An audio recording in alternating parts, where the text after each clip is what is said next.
Sige, Joms. Tayo manalangin, Joms, para tanggapin ng Panginoon, para ikaw ay maging anak ng Diyos. Sumunod ka sa akin.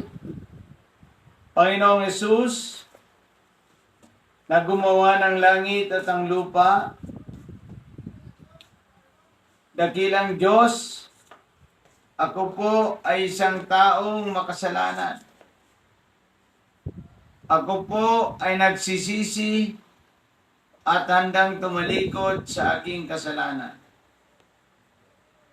Panginoong Jesucristo, binubuksan ko po ang aking puso at pinapapasok kita sa aking puso bilang Panginoon ko at tagapagligtas ng aking buhay.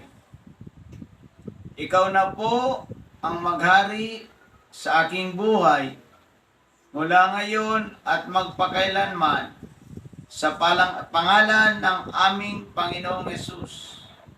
Amen.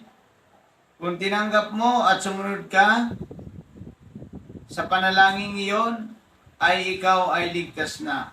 Ikaw ay maghanap ng mga born-again Christian dyan na nagtuturong si Kristo ay Diyos upang matuloy kang lumakas at lumago sa iyong pananampalataya.